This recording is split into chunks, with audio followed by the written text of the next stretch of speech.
Baalbek is located in eastern Lebanon, in the famous Bekaa Valley, between the Litani and Aci rivers. It is located at the intersection of two commercial routes of historical importance, one between the Mediterranean and the interior Syria, and the other between northern Syria and northern Palestine.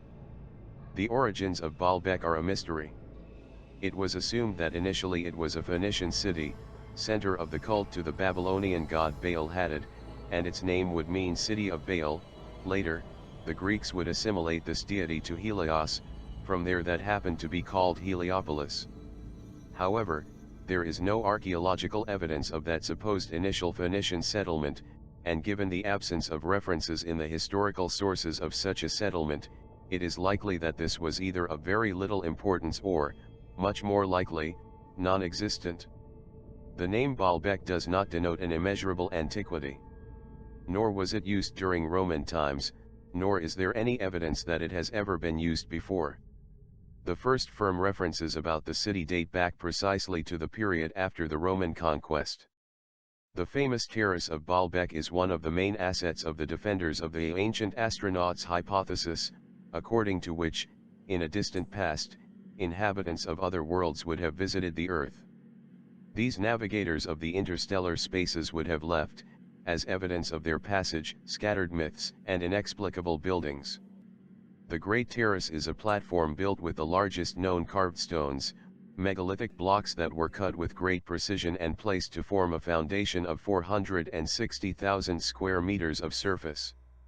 In this platform are the three colossal blocks known as the trilithon, each of which is almost 20 meters long, with a height of approximately 4 meters and a width of 3.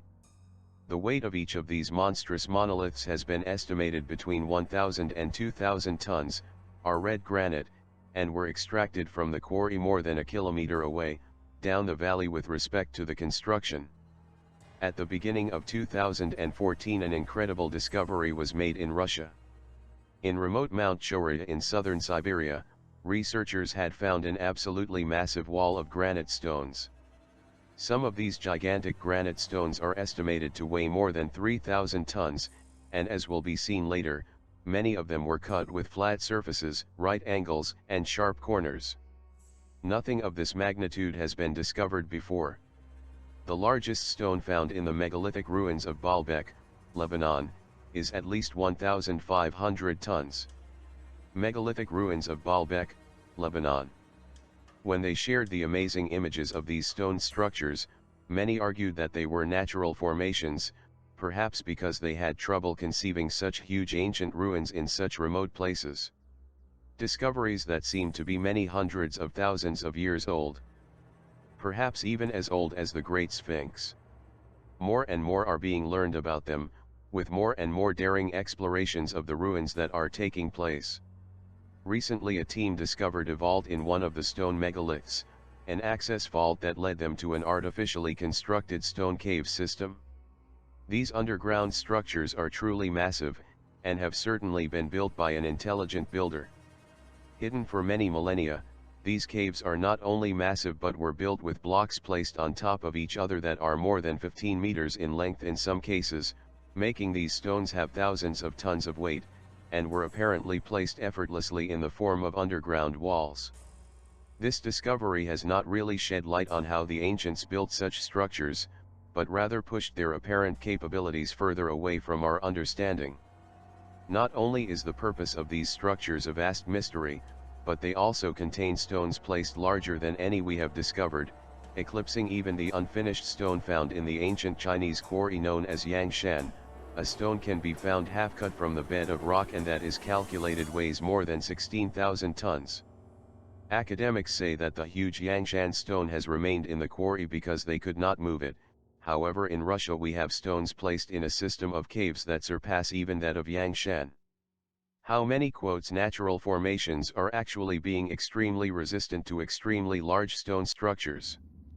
Perhaps there are many granite hills of stone and perhaps even mountains that dot our land, which were, several thousand years ago, the great structures of an advanced forgotten civilization. Even more remarkable is the fact that in the quarry there is an even larger block known to the Arabs as Hajar el-Gubal. In 1851, The French scholar Louis Félicien de Saulcy, who would later perform one of the first systematic excavations of Jerusalem, remained in Baalbek 2 days, from 16 to May 18, and became convinced that the basement of the Great Terrace were the remains of a pre-Roman temple, left this opinion seated in his book Voyage hors de la mer Morte, Journey Around the Dead Sea, dating from 1864. The hypothesis of extraterrestrial origin of the terrace of Baalbek would still be late. The first to be exhibited was the Belarusian physicist Matist M. Agorist in 1959. Agorist is considered as the first scientist to advance the hypothesis that the Earth was visited in prehistoric times by intelligences coming from outer space. His famous article Astronauts of Antiquity, Kosmonauti Drevnosti, was published in 1961. In his hypothesis, Agorist attaches great importance to the biblical story of Enoch, and to the obscure reference of Genesis which speaks of the Nephilim. He also proposed that tektites are proof of such extraterrestrial visits and that what really happened in Sodom and Gomorrah was a nuclear explosion. For Agorist, the Great Terrace would have been an airstrip for cosmonauts of antiquity. Interestingly, Agorist's only source of information about Baalbek seems to have been an indefinite book published in Paris in 1898. Agorist's hypothesis regarding Baalbek in particular, and the ancient astronauts in general, did school. Zacharias Sitchin and Daniken also follow this same line. The countless tons of the Baalbek blocks seem so fascinating that there are authors who are reluctant to mention them, even though they have nothing to do with the subject they are dealing with. For example, Charles Berlitz, who in the midst of a catalogue of wonders appearing in his great work The Bermuda Triangle mentions the enormous foundation stones of the Temple of Jupiter in Baalbek, Syria, the construction of the temple and one of which weighs 2,000 tons. By the way, Baalbek is currently not in Syria, but in Lebanon, but let's overlook this little lapse. It is to be noted that the speculations attributed by the Baalbek terrace to the action of the ancient astronauts are based on two basic assumptions: that the platform was built in a very remote past, long before the temples that crown it. Weight of the large blocks exceeds the carrying capacity of the human technology of the era in which the platform was raised, and still today. But are these assumptions true? If we follow the legend to the letter, as it is repeated again and again, we can only conclude that the ruins of Baalbek are simply impossible and inexplicable, a mystery without human solution. That the platform was constructed in a very remote past, long before the temples that crown it, that the weight of the large blocks exceeds the carrying capacity of the human technology of the era in which the platform was raised, and even in the present day. In the years 1904 to 1905 a German expedition carried out the first systematic excavation in the ruins of Baalbek. German archaeologists excavated through the platform and made very interesting findings. The seemingly solid terrace is built of solid megaliths only on its outer walls. In the interior, under the forum, they found a labyrinth of chambers filled with compacted debris, with brick walls in the typical Roman honeycomb shape. Below all this, the bed of solid rock. In short, only masonry and Roman remains. The foundations of the temples are based on the rock bed to support its weight, since the platform would simply sink if rested on it.